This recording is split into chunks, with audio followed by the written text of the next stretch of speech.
Hello friends, welcome to Clad Point Current Affairs video series. This Current Affairs video series is part of GK Booster program. ये GK Booster program का एक part है जो कि आपको सिर्फ 9,999 rupees में मिलता है and this program is beneficial for your CLAT and law entrance examination and it would be completely based on new pattern of whatever exam you're giving relevant to law. In this series you will be having 150 to 200 topic wise current affairs with PDF, मतलब कि 150 से लेके 200 जैसे कि आज का video है, इसी तरीके से सिमिलरली करंट अफेयर्स के वीडियो आपको डिटेल एनालिसिस किसी भी एक टॉपिक पे जो कि आपके एग्जाम से रिलेटेड हो और इम्पॉर्टेंट हो उन वीडियो के साथ साथ आपको PDF भी प्रोवाइड किया जाएगा।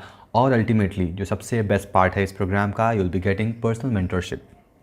कोई भी एग्ज़ाम, किसी भी एग्ज़ाम को देने के लिए आपको मेंटर या फिर टीचर की बहुत ही ज़रूरत होती है। ऑल्दो बहुत स्टूडेंट्स बिना टीचर्स के भी काम चला लेते हैं, but still if you have a mentor और teacher you go in right direction and crack the examination in less point. Okay, इससे ज़्यादा या फिर फर्दर इन्फॉर्मेशन के लिए आप हमें मेल कर सकते हैं cladpoint121@gmail.com। So moving further and let's see what we are going to discuss in today's video. आज के वीडियो में हम डिस्कस करने वाले हैं gig economy. Gig economy it's not a new term, आप बहुत दिन से सुनते आ रहे होंगे गिग इकॉनमी के बारे में, हमेशा ये चर्चा का विषय रहा है and specially in the case of this pandemic में गिग इकॉनमी बहुत ही ज़्यादा चर्चा में रहा है। Okay, so let's see the flow of video. सबसे पहले हम देखेंगे इकॉनमी एंड इकोनॉमिक्स। देखिए होता क्या है, कुछ लोगों को इकॉनमी एंड इकोनॉमिक्स के बीच ही कन्फ्यूजन होता है कि ये दोनों टर्म्स में डिफरेंस क्या है, अंतर क्या है, इकॉनमी का मतलब क्या होता है और इकोनॉमिक्स का मतलब क्या होता है। तो सबसे पहले तो हम यही जानेंगे इनके बीच का डिफरेंस, जो कि आपके लिए एक बहुत ही बेसिक, बहुत ही इंपॉर्टेंट टॉपिक हो सकता है। मतलब कि एक क्लैरिटी मिलेगी आपको समझने में इकॉनमी और इकोनॉमिक्स है क्या। आज का हमारा टॉपिक है गिग इकॉनमी, लेकिन यहाँ पर दो टर्म्स होते हैं, economy and economics, with which rather most of students get confuse. तो आज मैं इस कन्फ्यूजन को यहाँ पर क्लियर कर दूंगा। नेक्स्ट टॉपिक गिग इकॉनमी, जो कि हमारा आज का मेन टॉपिक है।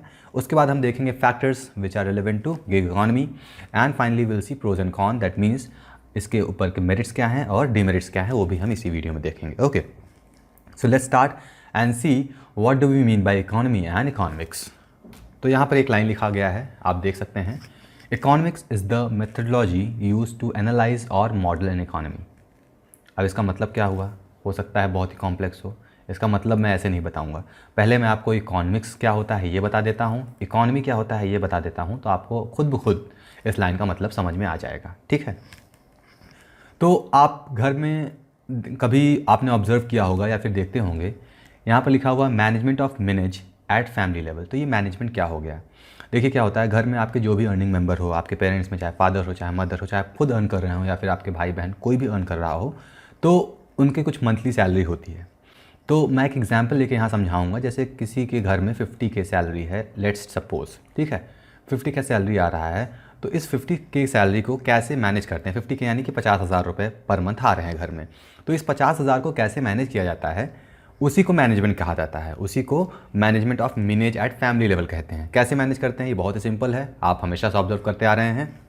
मान लीजिए 50,000 आ रहे हैं, आप अगर रेंट पे रहते हैं तो कुछ रेंट जाएगा, 5,000 रेंट चला गया, इलेक्ट्रिसिटी बिल चला गया, मतलब कि इसी तरीके से आपके कुछ ना कुछ खर्चे होते हैं। 10,000 आपने खाने में खर्चा कर दिए हैं, 10,000 बच्चों की फ़ीस हो गई। सो इसी तरीके से कुछ ना कुछ खर्चे होते हैं। अब बाद में लास्ट में आप कुछ पैसे बचा ले जाते हैं, सेविंग्स कर लेते हैं। ठीक है, वो सेविंग्स आपको फ्यूचर में काम आते हैं, कभी भी कोई बीमार पड़ जाता है या फिर कोई भी इमरजेंसी कंडीशन में या फिर कहीं घूमने जाना हो, you can use that saving. तो ये एक तरीके का मैनेजमेंट होगा। किसका मैनेजमेंट, पैसों का, मनी एंड रिसोर्सेज, ये दो इंपॉर्टेंट चीज़ें होती हैं, अभी हम आगे देखेंगे क्यों होती हैं। तो इन्हीं मनी एंड मैनेजमेंट जो रिसोर्सेज हैं, इनके मैनेजमेंट को हम यहाँ पर देख रहे हैं। अब इसी मैनेजमेंट को अगर ब्रॉडर लेवल पे किया जाए, यानी कि एक स्टेट, कंट्री, डिस्ट्रिक्ट, कुछ भी ले लीजिए आप, मान लीजिए यहाँ पर हम इकॉनमी देखते हैं। आप अक्सर न्यूज़ में सुनते होंगे इंडिया का इकॉनमी ऊपर उठ रहा है या फिर India's economy is falling down और मूविंग अप। इस तरीके से न्यूज़ में आप हमेशा सुनते होंगे, न्यूज़पेपर में या फिर TV चैनल्स में हमेशा लोग कहते हैं, जो एंकर्स होते हैं। तो इसका मतलब क्या हुआ, तो ये जो मैनेजमेंट है, मैनेजमेंट कैसे हमने यहाँ पर देखा फैमिली लेवल पे मैनेज हो रहा है, इसी तरीके के ब्रॉड लेवल पे अगर नेशनल लेवल पे पैसों का या रिसोर्सेज का मैनेजमेंट हो रहा है। मैनेजमेंट यानी कि कुछ इनकम आ रहा है, फिर उसको खर्चा किया जा रहा है। मान लीजिए यहाँ पर गवर्नमेंट है, यहाँ से पैसे आ रहे हैं, पैसे कैसे आते हैं गवर्नमेंट के पास, टैक्सेस के थ्रू आते हैं, और भी सोर्सेज होते हैं, but one of the major sources of earning income is taxes. यहाँ पर पैसे आए, अब गवर्नमेंट क्या करती है, गवर्नमेंट इस पैसों को खर्चा करती है, किन के ऊपर, आप लोग के ऊपर, हमारे ऊपर। जैसे रोड्स बनते हैं, सब्सिडीज़ मिलती हैं तो वो पैसे खर्च हो रहे हैं। तो यहाँ पर आप देख रहे हैं ना, एक फ्लो बन रहा है और फिर यहाँ से आप कुछ लोग टैक्स देते हैं, फिर ये सर्कल बना रहता है, ठीक है। तो ये एक ब्रॉडर लेवल पे मैनेजमेंट जो हो रहा है, किसका मैनेजमेंट हो रहा है? मनी का and resources. See, money is not always the matter, resources भी बहुत इंपॉर्टेंट होते हैं, इसलिए इन दोनों के मैनेजमेंट को आप इकॉनमी कह सकते हैं, ठीक है। आई होप ये बहुत ही सिंपल है, आपको समझ में आ गया है। अगर हम डेफिनेशन से समझना चाहें तो यहाँ पर लिखा है economy is related to countries production system, budget system, distribution system, tax assessment, production and pricing. Production and pricing, इसका मतलब क्या हुआ? प्रोडक्शन आपको पता है, किसी भी प्रोडक्ट का प्रोडक्शन यानी कि बनता है वो, कोई प्रोडक्ट आपके पास ऐसे तो आ नहीं जाता। मान लीजिए आप अगर चीनी खा रहे हैं, चाय पीते हैं, तो उसके लिए चीनी चाहिए होता है, चाय चाहिए होता है, तो ये सब एक फुल प्रोडक्शन प्रोसेस में होकर गुजरता है, पैक होता है, तब आपके पास होता है। तो उस प्रोडक्शन से जो पैसा आता है, बजट सिस्टम, बजट अभी हमने देख ही लिया कैसे बजट को मैनेज किया जाता है, हर साल बजट निकाला भी जाता है। बजट यानी कि कुछ पैसा होता है, कहाँ कहाँ कौन कौन से पैसे कितना खर्च किए जाएंगे। हमारे पास मान लीजिए 100 करोड़ हैं, 100 करोड़ गवर्नमेंट पास है, वो कहाँ कहाँ खर्च करेगा, वही बजट सिस्टम बताया जाता है, ठीक है। डिस्ट्रीब्यूशन, अब यहाँ पर गुड्स बन गए हैं तो इनको डिस्ट्रीब्यूट भी करना पड़ता है, तो वो भी एक सिस्टम है, इससे भी कुछ इनकम अर्न होता है। टैक्स असेसमेंट, मैंने बताया यहाँ पर कैसे टैक्स काम करता है, एंड प्रोडक्शन एंड प्राइसिंग। तो सारी चीज़ें इकॉनमी से रिलेटेड होती हैं। कैसे होती हैं? क्योंकि इकॉनमी में जो भी मनी और रिसोर्सेज का मैनेजमेंट होगा वो इन्हीं के थ्रू होगा। ये एक तरीके से आप कह सकते हैं टूल्स, ठीक है। तो ये तो रहा इकॉनमी। अब हम इकोनॉमिक्स का डेफिनेशन अगर देखें तो डेफिनेशन हालांकि थोड़ा कंफ्यूजिंग हो सकता है, उससे पहले मैं थोड़ा इजी आपको बता देता हूँ तो आपको समझ में आ जाएगा। मैं एक बार डेफिनेशन पढ़ दे रहा हूँ, उसके बाद आपको एक्सप्लेन करूँगा, then will come back to the definition again. The definition of economics says, the economics are the tools, usually mathematical, that you use to model the flow of goods and services both in and out of the economy and within it. Economy क्या है हम देख लिया हमने।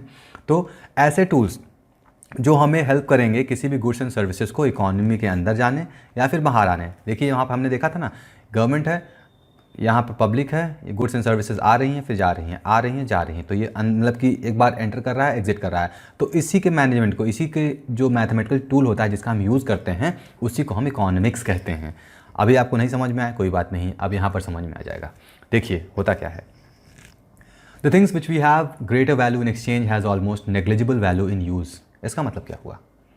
देखिए अर्थ पे, पृथ्वी पे जो भी चीज़ अबंडेंस में है उसका वैल्यू लगभग ना के बराबर होता है, और जिसकी स्केर्सिटी है उसका वैल्यू बहुत ज़्यादा होता है। ये सिंपल सा कॉन्सेप्ट आप समझ लीजिए, जो बहुत ज़्यादा मात्रा में अवेलेबल हो उसका वैल्यू बिल्कुल ना के बराबर होगा, और जिसकी स्केर्सिटी है उसका प्राइस बहुत हाई होगा। यहाँ पर मैंने दो एग्जाम्पल दिए हैं, you can see a diamond and water. पानी बहुत ज़्यादा है, अर्थ पे तो पानी ही पानी हर जगह है, आप देख सकते हैं पानी आपको हर जगह फ्री मिल सकता है। हालांकि यहाँ कई जगह पैकेज वाटर मिलते हैं, but still you can get free availability of water everywhere.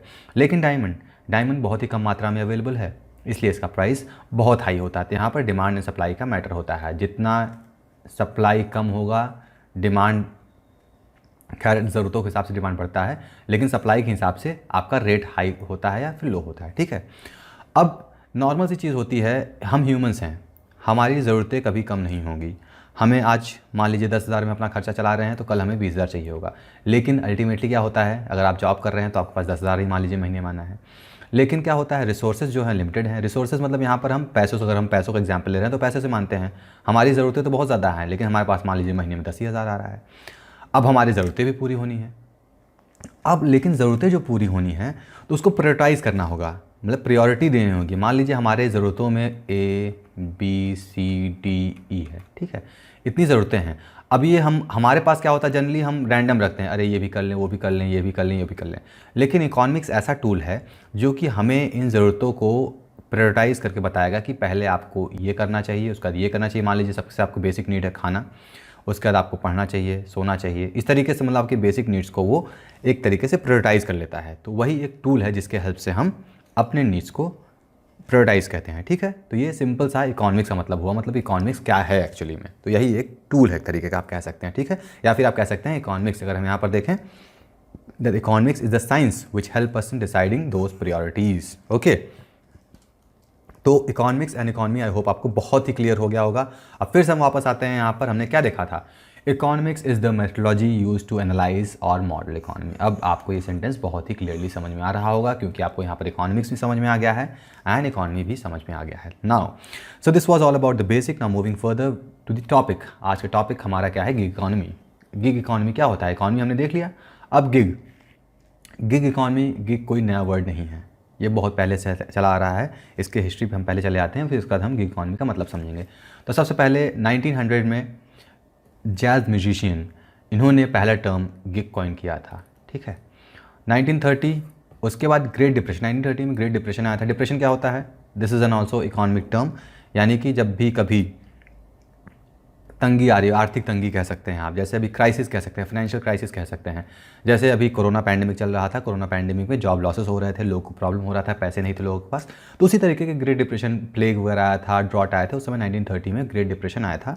तो वहाँ से धीमे धीमे ये डेवलप या फ्लरिश करना शुरू किया गिग इकॉनमी, ठीक है। और फिर 1940 में पहले बार ऐसा हुआ था कि टेम्प्रेरी एजेंसी बना जो कि typist clerical job temporary basis पे दे रहा था, ठीक है। ये तो एक टाइमलाइन हो गया गिग इकॉनमी कैसे फ्लरिश किया। अब ये गिग इकॉनमी होता क्या है, तो यहाँ पर हम डेफिनेशन देख लेते हैं। The Oxford dictionary defines gig economy as economic system in which many short period of works are available rather than permanent job. मतलब क्या हुआ, आप अक्सर फ्रीलांसर वर्ड आई होप आपने सुना होगा। फ्रीलांसर ये शब्द अगर आपने सुना होगा तो आपको बहुत ही अच्छे से क्लियर हो जाएगा। देखिए, दो तरीके से लोग काम करते हैं आज के समय में। एक तो होते हैं परमानेंट जॉब्स, ठीक है, जैसे कि मोस्ट ऑफ द लोग, जैसे आप भी अगर प्रिपरेशन कर रहे हैं, किसी गवर्नमेंट जॉब के लिए प्रिपरेशन कर रहे हैं, क्यों कर रहे हैं? Because you want stability in your life.